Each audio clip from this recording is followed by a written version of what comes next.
2025 সালে ঢাকা আন্তর্জাতিক যে বাণিজ্য মেলা সেই মেলা কিন্তু আগের জায়গায় নেই, কেননা মেলা নিয়ে গিয়েছে ঢাকা থেকে অনেক দূরে সেই পূর্বাঞ্চলে। সো অনেকের কাছে শুনেছি সেখানে মেলা এবার জমেনি, আবার অনেকে বলে মেলা খুব সুন্দর হয়েছে।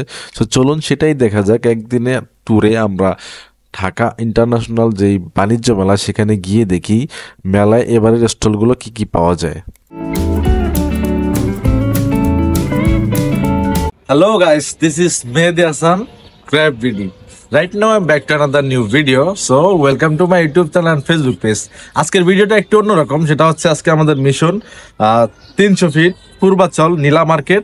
তারপর হচ্ছে দেখুন বাণিজ্য, আজকে হচ্ছে 25 তারিখ জানুয়ারি মাসের, মানে বাণিজ্য মেলা প্রায় শেষ দিকে কি কোনো অফার আছে কিনা সেটা দেখতে কিন্তু অবশ্যই আমরা যাচ্ছি। চলো লেটস গো। এই 90 দশকের যে আমাদের বটবটি বাইক, যেটা যাই বলুক আজকের ট্রাভেল কিন্তু এটা দিয়ে হবে। রেডি? তো রাস্তায় যেতে যেতে আপনাদের সাথে দেখা হবে, আর যেতে যেতে অবশ্যই দেখা হবে রাস্তার বাইক রেসটা একটু আপনাদেরকে দেখাবো আজকে। চলো।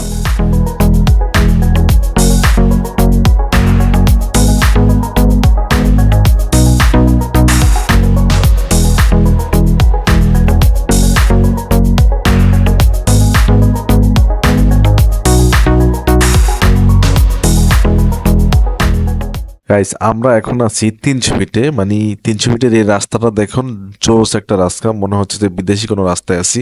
আর পূর্বাচলে বাণিজ্য মেলা যাওয়ার পরে এবারই প্রথম আমি সেখানে যাচ্ছি বাণিজ্য মেলায়, এর আগে কখনো যাচ্ছি না।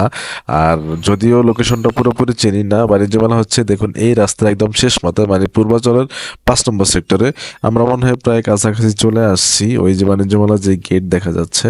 এবারের বাণিজ্য মেলার টিকিট হচ্ছে 50 টাকা, মানে অ্যাডাল্ট পার্সন হচ্ছে পার পার্সন 50 টাকা, আর বাচ্চাদের হচ্ছে আপনার 30 টাকা। সো আমরা দুইটা টিকিট নিলাম, আমি এবং আমার ছোট ভাই সাথে আছে।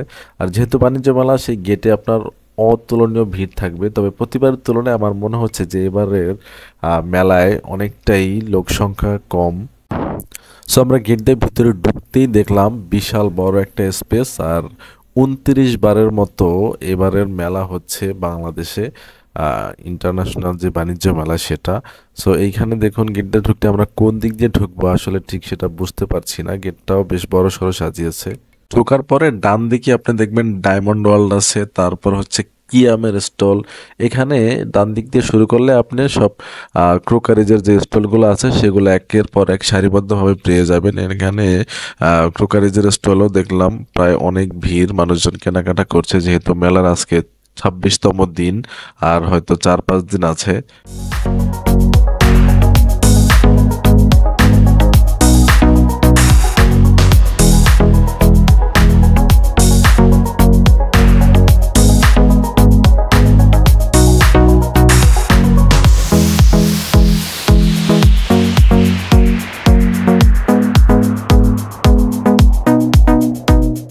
অ্যালাও স্টলে দেখলাম অনেকেই ঘর গোছানো যে ফার্নিচারগুলো আছে, আলমারিগুলো আছে পার্টিক্সের, সেগুলো দেখছে। তবে আমি একটি আলমারি দেখলাম, আলমারিটা বেশ সুন্দর ছিল।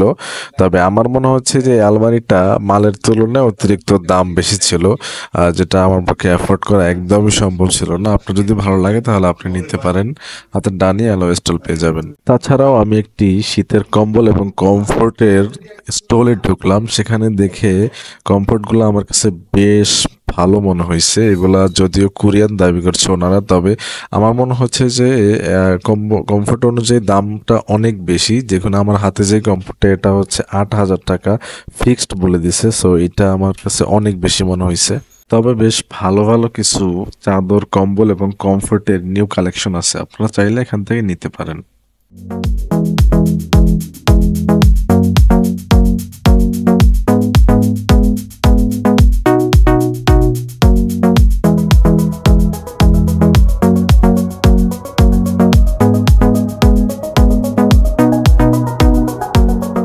এবারে আসি মেয়েদের 3 পিস এবং জামার কালেকশনে। আমি যেটা আছি এটা হচ্ছে লিজা এন্টারপ্রাইজ। দেখুন এখানে অনেক টাইপের 3 পিস আছে, নর্মাল এবং হাই কোয়ালিটিরও কিছু 3 পিস আছে। তবে আমার কাছে মনে হচ্ছে যে অন্যান্য বছরের তুলনায় এবার মেলাতে জামা কাপড়ের দামগুলোও অনেকটাই বেশি।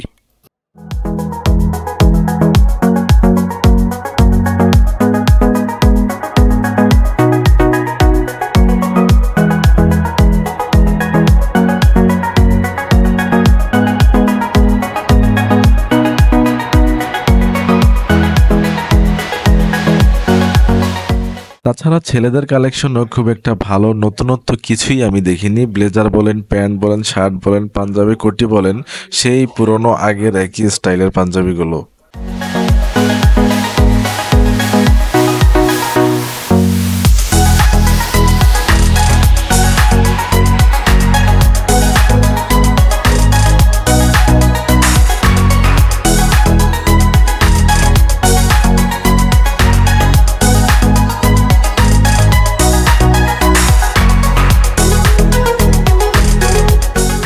তাছাড়াও মেয়েদের কসমেটিক্স এবং ছেলেদের যে সানগ্লাস, ঘড়ি, এই টাইপের যে কালেকশনগুলো ছিল, এখানেও নতুনত্ব কিছুই আমি দেখিনি। তবে যাই ছিল সেই পুরনো স্টাইলের, পুরনো ফ্যাশনের, তবে দামটা ছিল অনেক চওড়া, যেটা আমার পক্ষে একদমই অ্যাফোর্ড করা সম্ভব না।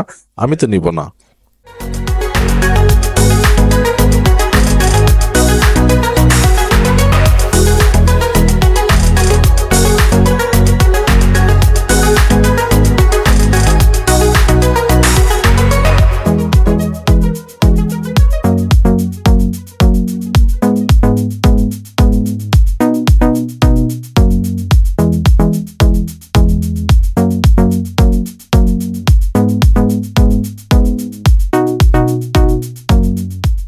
ছুটি রিসোর্ট নিয়ে আসছে আরেকটা অফার বাণিজ্য মেলায়, সেটা হচ্ছে এই মেলা উপলক্ষে কক্সবাজারের যে ছুটি রিসোর্ট আছে, এই রিসোর্টে ওরা ওদের শেয়ার বিক্রি করছে।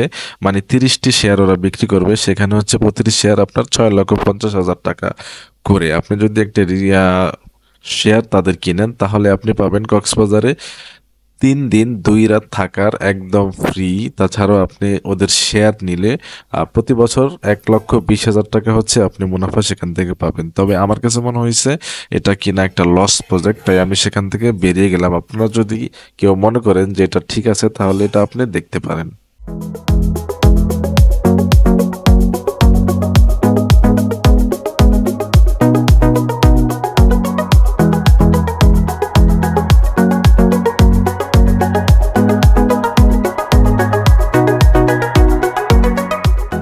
আকিজের ফার্নিচারের ভিতরে খাট আছে, ড্রেসিং টেবিল আছে, ওয়ারড্রপ আছে। এছাড়া ওদের নতুন নতুন কিছু প্রোডাক্ট আছে, এসি আছে, যেগুলো আমি দেখেছিলাম। আপনারা চাইলে সেখানে দেখতে পারেন।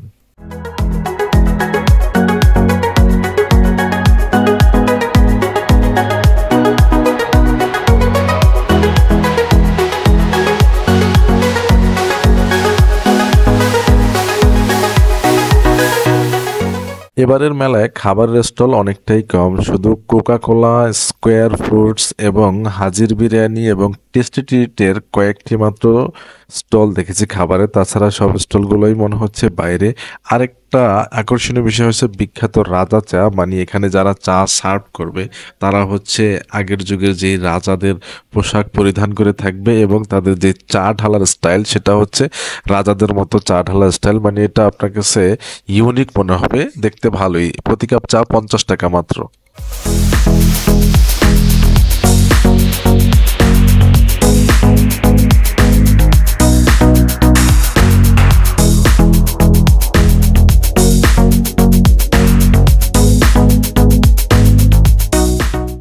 তাছাড়াও ইলেকট্রিক যেই প্রোডাক্টগুলো আছে, সেগুলোর ভিতরে ওয়ালটন, যমুনা, কঙ্কা, প্যানাসোনিক, তারপর হচ্ছে সিঙ্গার, এই টাইপের যেই ব্র্যান্ডগুলো আছে, এগুলোর স্টলগুলো অনেকটা কম।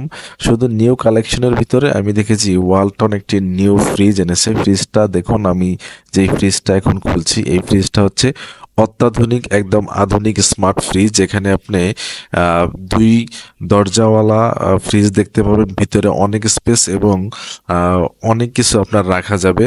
দেখতেই মনে হচ্ছে কেমন যেন একটা আলমারি টাইপের, একদম ব্র্যান্ড নিউ। আর তাছাড়াও এই স্মার্ট যেই ফ্রিজ আছে, এই ফ্রিজের ইউটিউব আপনি চালাতে পারবেন। এটা হচ্ছে এখনো ওরা বাজারে লঞ্চ করেনি, আরও অনেক কাজ বাকি। বাজার মাত্র নিউ এনেছে, তবে এটার দাম ওদেরকে জিজ্ঞেস করলে এখনো ফিক্সড হয়নি। কিছু কাজ বাকি আছে, সেই কাজগুলো সেরে যখন ওরা লঞ্চ করবে, তখন এটার দাম প্রায় 2 লক্ষ টাকার মতো হতে পারে। তবে আমার মনে হচ্ছে 2 লক্ষ টাকা দিয়ে একটি ফ্রিজ অনেক বেশি হয়ে যাচ্ছে। ইলেকট্রিকের পরে ফার্নিচারের দোকানগুলো আপনারা পেয়ে যাবেন। নাদিয়া ফার্নিচার, হাতিম ফার্নিচার, আমি হাতিম ফার্নিচারে ঢুকলাম। হাতিম ফার্নিচারে দেখলাম ওদের কিছু ইউনিক ডিজাইনের সোফা এবং আর ডাইনিং টেবিল এসেছে, যেগুলো দেখতে বেশ ইউনিক এবং বেশ কমফোর্টেবল আমার কাছে মনে হয়েছে।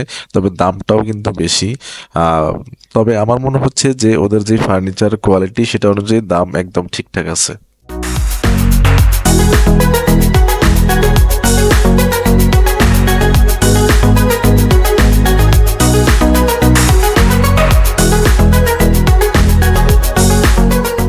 সো গাইস, এই ছিল আমার কাছে এবারের বাণিজ্য মেলার আপডেট। তবে এবারের বাণিজ্য মেলা খুব একটা জমেনি, আর অনেক বিদেশি স্টল আসেনি। প্রত্যেকটা প্রোডাক্টেরও অনেক দাম বেশি, নতুনত্ব কিছু দেখতে পাইনি। এবং বিদেশি যে স্টলগুলো প্রতিবার বসতো কসমেটিক্সের এবং নানা প্রোডাক্টের, সেই স্টলগুলো এবার আমরা কিছুই দেখতে পাইনি। সো বিদায় নিচ্ছি মেলা থেকে। 2025 মেলার আর মাত্র কয়েকদিন আছে, আপনারা চাইলে এসে ঘুরে দেখতে পারেন। সো এবার হচ্ছে আমরা 300 ফিট হয়ে নীলা মার্কেটে একটু ঢুকবো, সেখান থেকে কিছু খাওয়া দাওয়া করব, তারপর হচ্ছে আমরা বাড়ি যাবো। সো চলুন নীলা মার্কেট যাওয়া যাক। তো গাইস, এটাই সেই ভাইরাল জায়গা 300 ফিট, যেখানে টিকটকাররা আসে আর সারা রাত ভর্তি এখানে টিকটক করে। দেখেন, লুকিং লাইক এ ওয়াও। বাংলাদেশের রাস্তায় এইরকম যে একটা ভিউ, আসলে এটা মনে হয় না যে বাংলাদেশে, আসলে মনে হয় যে ইউরোপের কোনো কান্ট্রি। তো এতটা ডেভেলপড আমাদের বাংলাদেশে হয়েছে, 300 ফিট না আসলে আসলে বোঝা যায় না। যাই হোক, আমরা একটা 300 ফিটের একটা আন্ডারপাসে আছি। সামনের আন্ডারপাসে হচ্ছে নীলা মার্কেট। তো এখন রাত প্রায় 10টা বাজে। তো আমরা যাই একটু নীলা মার্কেটে, দেখি কি পাই। চলুন। সো গাইস, আমরা এবার নীলা মার্কেট চলে আসছি। নীলা মার্কেট যদিও সবাই হাঁসের মাংস এবং চিটা রুটি খেতে আসে, তবে ওই হাঁসের মাংস এবং চিটা রুটি তো সবসময় খেয়ে, এবার একটু অন্য কিছু ট্রাই করলাম। সেটা হচ্ছে রুমালি রুটি এবং হান্ডি বিফ দেখলাম, সেটা নিয়েছি। রুমালি রুটি হচ্ছে পার পিস 30 টাকা এবং হান্ডি বিফ ওদের সেটা হচ্ছে 350 টাকা, মাত্র 5 টুকরো দিব। সো আমি একটু হান্ডি বিফ এবং রুমালি রুটি ট্রাই করলাম। ওদের হান্ডি বিফটা বেশ মজা ছিল। তাছাড়াও আমি একটি তান্দুরি নিয়েছিলাম, সেটাও মোটামুটি ভালোই ছিল। তান্দুরি ছিল 150 টাকা। সো গাইস, এই ছিল বাণিজ্য মেলা এবং নীলা মার্কেটের আপডেট। আজকের মতো বিদায় নিচ্ছি এখানেই। ভিডিওটি কেমন লাগলো সেটা অবশ্যই কমেন্টস বক্সে জানাবেন। আর যদি ভিডিওটি ভালো লাগে তাহলে অবশ্যই আমার চ্যানেলে একটি সাবস্ক্রাইব করে দিবেন এবং পাশে থাকা বেল আইকনটি বাজিয়ে দিবেন, যাতে কোনো ভিডিওর নোটিফিকেশন আপনার মিস না হয়ে যায়। সবাই ভালো থাকবেন, ধন্যবাদ।